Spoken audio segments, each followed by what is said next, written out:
শুনছেন সবার প্রতি আন্তরিক কৃতজ্ঞতা। টেনে হিচড়ে নানা চেষ্টা করে অবশেষে বাংলাদেশ দল সফল হলো। অবশেষে they are able to be beaten, able to be defeated, and they are able to ensure that they are not the competitor of India in the finals. যেভাবে পাকিস্তানের বিপক্ষে বাংলাদেশ পরাজিত হলো, যেভাবে লজ্জার হারকে বরণ করে নিল, যেভাবে বাংলাদেশ নাথিং ব্যাটিং অ্যাপ্রোচে 135-এর টার্গেট ক্রস করতে ব্যর্থ হলো, এটা ভাই চিন্তার বাইরে। একটা দলের ক্রিকেটাররা আসছেন, এসেই ছক্কা মারার চেষ্টা করছেন এবং তাদের অ্যাপ্রোচ দেখে মনে হচ্ছে যে তারা চেস করছেন 170-80 রান। সুনীল গাভাস্কার ধারাভাষ্য কক্ষ থেকে এটাই বলেছেন। প্রথম 10 ওভারে 5টা ছক্কা মেরেছেন বাংলাদেশের ব্যাটাররা, তার মধ্যে 4 জনই আউট হয়ে গেছেন। কিন্তু এই 5 ছক্কা মারার পরেও দলের রান 60 পেরোয় না। 10 ওভার মানে 60 বলের খেলা শেষে বাংলাদেশের স্কোর দাঁড়ায় 58। এই পরাজয়ের জন্য কাকে দায়ী করবেন, কাকে দায় দেবেন? অনেকগুলো রিজনস রয়েছে। যখন দলের রান 73, 5 উইকেট চলে গেছে, তখনও প্রায় 7 ওভারের খেলা বাকি রয়েছে। ক্যাপ্টেন জাকের আলী যেই শটটা খেললেন, যেভাবে আউট হলেন, স্ট্যাম্প ছেড়ে দিলেন, লেগ স্ট্যাম্পেরও 1 ফিট দূরে চলে গেলেন, আর বল হচ্ছে অফ স্ট্যাম্পের মোটামুটি 24 ইঞ্চি দূরে। জোর করে ব্যাট চালিয়ে যেভাবে ক্যাচ তুলে আউট হয়ে গেলেন, তিনি কি করতে চাইছিলেন কেউ বুঝলো না। অথচ ওই জায়গাটায় শামীম হোসেন পাটোয়ারির সাথে জাকের আলী অনেকের আরো অন্তত 3টা ওভার ক্রিজে থাকাটা মহা গুরুত্বপূর্ণ ছিল। খেয়াল করে দেখুন, তাওহিদ হৃদয় 10 বলে 5 করেছেন, শ্রীলঙ্কার বিপক্ষে একটা ম্যাচ জিতিয়েছেন, আমরা একদম তাকে মাথায় তুলেছি। এরপরে তাওহিদ হৃদয় যেন সবকিছু করার, অন্তত নেক্সট 10 ম্যাচেসে করার ফ্রি লাইসেন্স পেয়ে গেছেন। আগের বলে শাহিন শাহ আফ্রিদির আগের বলে অলমোস্ট সাইফ হাসানকে রান আউট করে দিচ্ছিলেন, তার পরের বলে ছক্কা মারতে গেলেন, তিনিও আউট। শাক মাহেদিকে নাম্বার 4-এ নামানো হলো। বাংলাদেশের ব্যাটার একজন কম, দ্রুত 2 উইকেট চলে যাওয়ার পর নাম্বার 4-এ কে নামবে? তাওহিদ হৃদয় তো promoted two number 3। Liton Kumar Das নেই, তিনিও যখন আউট হলেন, ওই একই তাগিদ, ছক্কা মারতে হবে, হিরো হতে হবে, সুপার হিরো হতে হবে, একাই ম্যাচ জেতাতে হবে, নায়ক হতে হবে। পারভেজ হোসেন ইমন, তানজিদ হাসান তামিমকে বসিয়ে রেখে তাকে আজকে যে সুযোগটা দেয়া হলো, সেই সুযোগ তিনি এমনভাবে কাজে লাগালেন, 0-র বিশ্ব রেকর্ড গড়ার পথে কোনোভাবেই যেন কেউ তাকে আটকাতে না পারে। এরকম একটা সিচুয়েশন যেখানটায় আমাদের বোলিং ডিপার্টমেন্ট পাওয়ার প্লেতে পাকিস্তানকে অ্যালাউ করলো মাত্র 27 রান দিতে, যেখানে আজকে 3 পরিবর্তনের একাদশে ফেরা তাসকিন আহমেদ বোলিং ইনিংসের প্রথম ওভারেই উইকেট নিয়ে নিলেন, সাহেবজাদা ফারহান ফিরে গেলেন। দ্বিতীয় ওভারে শাক বোল করতে এসলেন, শাকের প্রথম ওভারেই উইকেট, এবং বাংলাদেশের প্রথম 2 ওভারেই পাকিস্তানের 2 উইকেট নেই। সেই সিচুয়েশন থেকে শুধু মনে হচ্ছিল যে বাংলাদেশের বোলিং ডিপার্টমেন্টের যেন কোচের দায়িত্বে চলে গেছেন উৎসবের জাহিদ হাসান। এত কিপ্টে bowling, Pakistan batting line up কাঁপছে। 10 ওভার শেষে দলটার স্কোর দাঁড়ালো 46। অর্থাৎ আমরা যদি বল হিসাব করি, 10 ওভার 60 বল, পাকিস্তানের রান 60 বল থেকে আরো 14 কম। বাংলাদেশ যেই দলটা 10 ওভার শেষে 58 করেছিল, পাকিস্তানের সেই সিচুয়েশনে ছিল 46। যেই বাংলাদেশ শেষ পর্যন্ত 135 ক্রস করতে পারলো না, সেই পাকিস্তান, প্রথম 10 ওভারে 46 করা পাকিস্তান, প্রথম 10 ওভারে 46 রানে 4 উইকেট হারানো পাকিস্তান, টপ 4 ব্যাটার হারানো পাকিস্তান, শেষ 10 ওভারে তুলল 89 রান।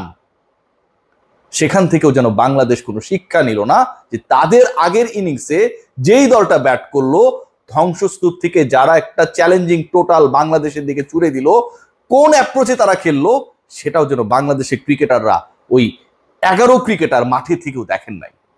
জাকের আলী অনিক পাকিস্তানকে অ্যালাউ করার ক্ষেত্রে, এত রান করার ক্ষেত্রে, কিংবা বাংলাদেশকে চেপে ধরার ক্ষেত্রে ব্যাটিং ইনিংসে অনবদ্য একটা ভূমিকা পালন করেছেন। এর আগে আমরা দেখেছিলাম যে শ্রীলঙ্কা ম্যাচে ব্যাটে বলের সংযোগ করতে পারছিলেন না, ক্যাপ্টেন হয়ে গেছেন, ছক্কা মারা খুব বেশি গুরুত্বপূর্ণ না।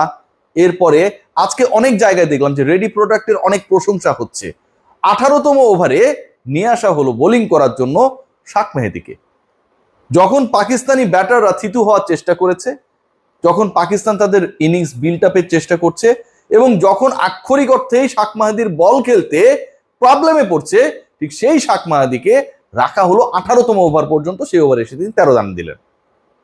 খেয়াল করে দেখুন বাংলাদেশের ক্যাচিং, বাংলাদেশের ফিল্ডিং, শুরুতে অসাধারণ পয়েন্টে রিশাদ ক্যাচ নিলেন, তাসকিনের বলে সেই ক্যাচে বাংলাদেশ নামে একটা দারুণ উড়ন্ত মোমেন্টাম পেল।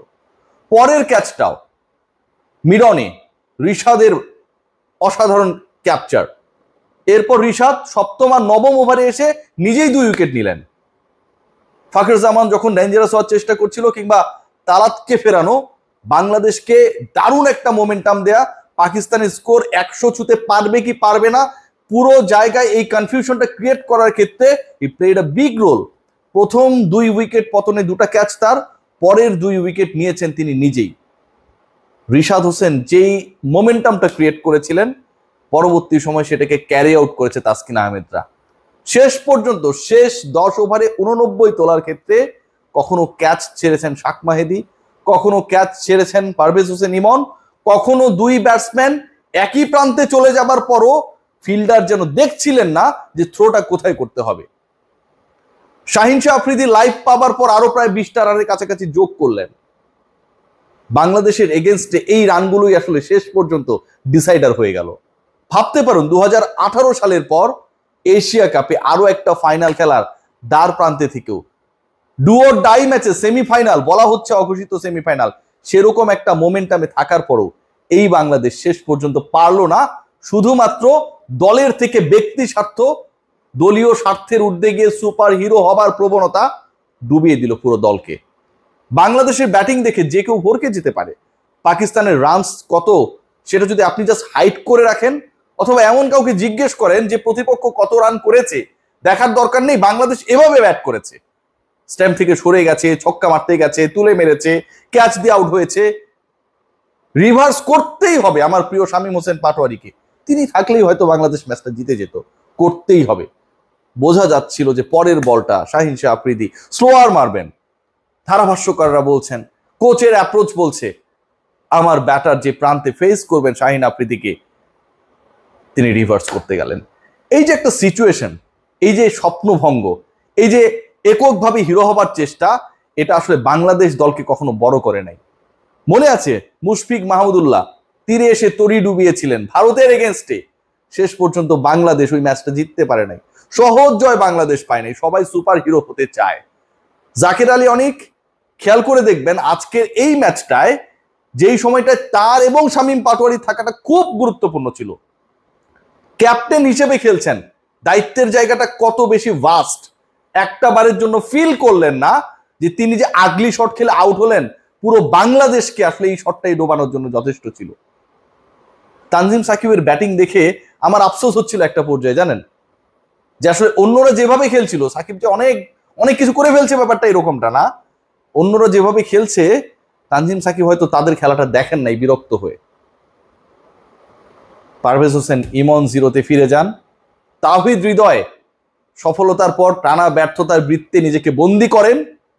জাকের আলী অনিক আবারও তার ক্যারেক্টার শো করলেন। নুরুল হাসান সোহান কিছু রান করেছেন কিন্তু কখনো কনভিন্সিং মনে হয়নি তাকে। শামীম হোসেন পাটোয়ারি কি অসাধারণ খেলছিলেন, বাংলাদেশের লাস্ট হোপ ছিলেন তিনি, যেভাবে আউট হয়ে ফিরে গেলেন। শাহিন শাহ আফ্রিদি সবচেয়ে ডেঞ্জারাস বোলার, তাকে চার্জ করতেই হবে আমার তাওহিদ হৃদয়কে। এই যে প্রবণতা, 135 আমরা ক্রস করতে গিয়ে 170 রানের টার্গেটে ব্যাট করছি, এমন ধরনের ব্যাটিং প্রবণতা, এটা আসলে বাংলাদেশকে স্বপ্নের জায়গাটায় পৌঁছতে দিল না। কিছুই বলার নেই। ম্যাচ যদি আপনি হারতে চান, এরকম কিছু মেন্টালিটি ক্রিকেটারকে দলে রাখবেন। তারা মাঝে মাঝে জেতাবে ঠিকই, কিন্তু যে জায়গাটা আসলে আপনাকে জেতানোর দরকার সেখানটায় জায়গা মতো হারিয়ে দেবে। আজকের ম্যাচটা আসলে বাংলাদেশের জেতার কথাই ছিল। বাংলাদেশ পাকিস্তানের বিপক্ষে এই ম্যাচে অঘোষিত সেমিফাইনালে যতটা পাকিস্তানের পারফরমেন্সের কারণে হেরেছে, তার থেকে তারা অনেক বেশি হারার চেষ্টা করে হেরেছে। কি অনবদ্য চেষ্টা! এই চেষ্টাটা যদি জেতার জন্য হতো, আজকে হয়তো ইতিহাসটা অন্যরকম হতে পারত। সবাই ভালো থাকবেন।